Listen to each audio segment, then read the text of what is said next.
नमस्कार, स्वागत है आपका पब्लिक टाइम्स में और मैं संध्या। इस वीडियो में आप जानेंगे बिहार की खास खबर को। तो चलिए देरी न करते हुए जानना शुरू करते हैं बिहार की तमाम खास खबरों को विस्तार से। बिहार में अब जमीन के दस्तावेजों की नकल लेने के लिए रैयतों को अंचल कार्यालय का चक्कर काटना पड़ता है, लेकिन सरकार अब जल्दी इस परेशानी को खत्म करने की कोशिश में लग गई है। राजस्व व भूमि सुधार विभाग के अंदर दस्तावेजों को ऑनलाइन निकाल पाने की व्यवस्था बन रही है। कैबिनेट की मंजूरी के लिए प्रस्ताव तैयार किए जा रहे हैं, जिसके बाद दस्तावेजों के नकल घर बैठे ऑनलाइन ले सकेंगे। जमीन से जुड़े दस्तावेज अब बिहार में ऑनलाइन मिलेगा। मीडिया रिपोर्ट के अनुसार भूमि सुधार विभाग इसे लेकर प्रस्ताव तैयार कर रहा है। जानकारी के अनुसार पहले चरण में यह सुविधा म्यूटेशन और ऑनलाइन सेवाओं में दी जाएगी। बाद में सभी दस्तावेजों की नकल ऑनलाइन मिलने लगेगी। कैबिनेट से इसे मंजूरी मिलने भर की देरी है। नकल पर अधिकारियों का डिजिटल हस्ताक्षर रहेगा।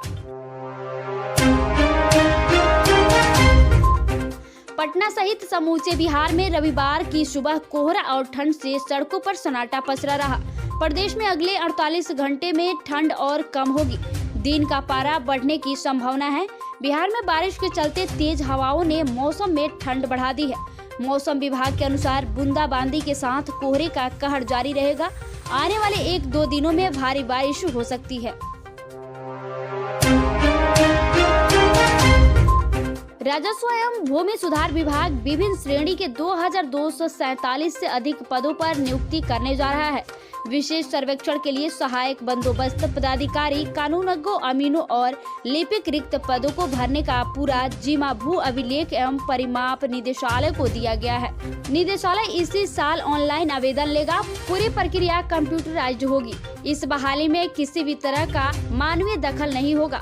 चयन अंकों के आधार पर किया जाएगा। विशेष सर्वेक्षण के लिए पहले चरण में संविदा के आधार पर सहायक बंदोबस्त पदाधिकारी के 275 पद, विशेष सर्वेक्षण कानूनगों के 550, विशेष सर्वेक्षण अमीन के 4950, अमीन के 550 तथा विशेष सर्वेक्षण लिपिक के 550 पदों का सृजन किया गया था। पटना में पिछले 24 घंटों में कोरोना के कारण एम्स में 2 लोगों की मौत हो गई। वहीं पीएमसीएच में 5 और एनएमसीएच के 17 डॉक्टर भी कोरोना की चपेट में आ गए हैं। इसके साथ ही आरएमआरआई के 14 साइंटिस्ट व 10 कर्मी पॉजिटिव पाए गए। बिहार में कोरोना संक्रमण के मामले तेजी से बढ़ने लगे हैं। पटना में संक्रमण की दर सबसे अधिक है। रोजाना 1000 से अधिक मरीज भी पाए जा रहे हैं। इसी बीच पटना जिला प्रशासन ने भी सख्ती बढ़ा दी है।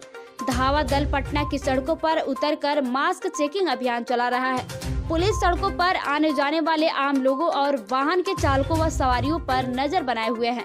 जो मास्क नहीं पहने मिल रहे हैं, उनको जुर्माना भरना पड़ रहा है।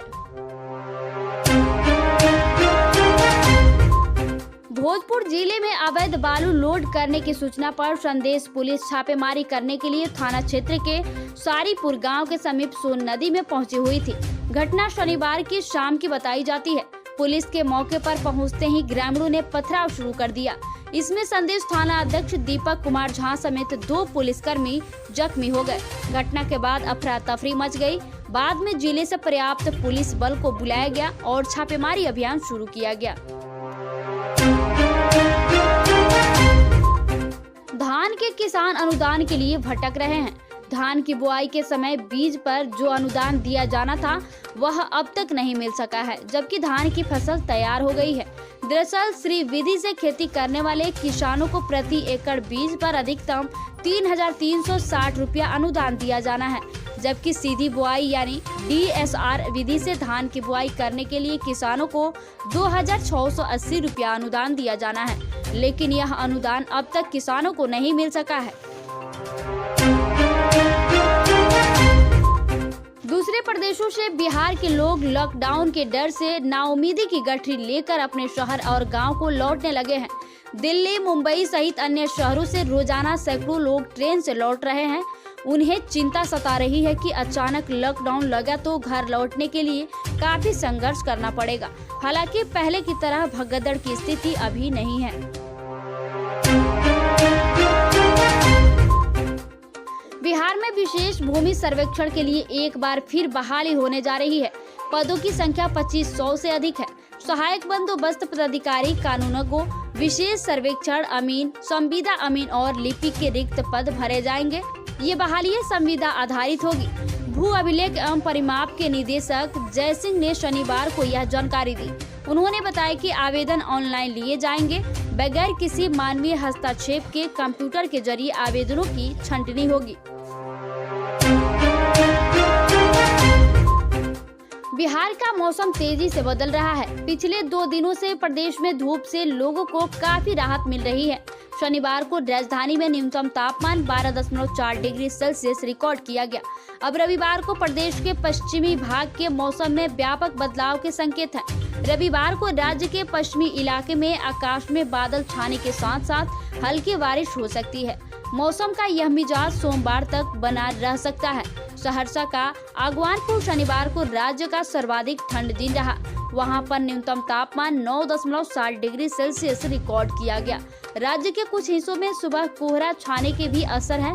पटना मौसम विज्ञान केंद्र के मौसम विज्ञानी संजय कुमार का कहना है कि मौसम में बदलाव सामान्य व स्वाभाविक प्रक्रिया है। बिहार में चुनाव जीतने के बाद अब जेडीयू यूपी में भी उतरने की तैयारी कर रही है। यहां जेडीयू बीजेपी के साथ मिलकर मैदान में उतरेगी। जेडीयू के राष्ट्रीय अध्यक्ष ललन सिंह ने रविवार को बताया कि जदयू मणिपुर और गोवा में अपने कदम पर और यूपी में भाजपा के साथ मिलकर चुनाव लड़ेगी। ललन सिंह के अनुसार भाजपा ने जदयू के साथ मिलकर लड़ने की सहमति दे दी है। पार्टी के वरिष्ठ नेता और केंद्रीय मंत्री आरपीसी सिंह को इसे लेकर भाजपा के साथ बातचीत हुई है। जदयू को कितनी सीटें मिलेगी, कहां से लड़ेंगे, इन सभी मामलों पर बातचीत के लिए पार्टी ने आरपीसी सिंह को अधिकृत किया है। दोनों दलों के बीच सहमति के बाद भाजपा को यह भी बता दिया गया है कि जदयू कहां से चुनाव लड़ना चाहती है। सीटों की संख्या पर कुछ भी बोलने से इनकार करते हुए ललन सिंह ने कहा कि हमें समाजजनक सीटें चाहिए। सीबीएसई 10वीं और 12वीं बोर्ड के टर्म 1 के रिजल्ट में अनियमितता मिलने पर स्कूलों को 50,000 तक का जुर्माना लगेगा। टर्म 1 की परीक्षा के रिजल्ट को लेकर बोर्ड ने यह सख्ती की है। सीबीएसई टर्म 1 की परीक्षा को लेकर कहीं होम सेंटर बनाया गया तो कहीं अन्य स्कूल में केंद्र बना था। परीक्षा के साथ उसी दिन केंद्र पर ही कॉपियां जांच हुई थी। अधिकतर विषयों की कॉपी जांच के बाद बीच में बोर्ड ने केंद्र पर कॉपी जांचने की प्रक्रिया में बदलाव किया था और बोर्ड ने कॉपी अपने पास मंगवाई। हालांकि अब तक मेजर विषयों की परीक्षा खत्म हो चुकी थी और सेंटर पर ही ये कॉपियां जांच की गई थी। होम सेंटर वाले स्कूलों में अंक दिए जाने में गड़बड़ी की शिकायत पर बोर्ड ने सख्ती की थी। इसके साथ ही मूल्यांकन में भी गड़बड़ी की शिकायत बोर्ड को मिली थी। जल्द ही 10वीं व 12वीं कक्षा के टर्म 1 बोर्ड परीक्षाओं के रिजल्ट आने वाले हैं। मिट्टी से ईंट बनने वाले भट्टों पर प्रतिबंध लगाने से पहले सरकार फूंक कर कदम रख रही है। केंद्र सरकार की अधिसूचना को राज्य में लागू करने से पहले राज्य सरकार पर्यावरण और कानूनी विशेषज्ञों तथा विकास संबंधी मामलों के जानकारों की राय लेगी। इसके बाद ही इसे पूरी तरह से लागू करने के लिए नीतिगत या नियामकीय बदलाव जैसे कदम उठाएगी। ज्ञात हो कि भारत सरकार ने कोयले पर चलने वाले ताप विद्युत संयंत्रों के चारों ओर 300 किलोमीटर के दायरे में मिट्टी से बनने वाले ईंट भट्टों पर प्रतिबंध लगाने की अधिसूचना जारी की है। इस दायरे में केवल फ्लाई ऐश से ही ईंट का निर्माण होगा। राज्य का लगभग पूरा इलाका इसके तहत आएगा।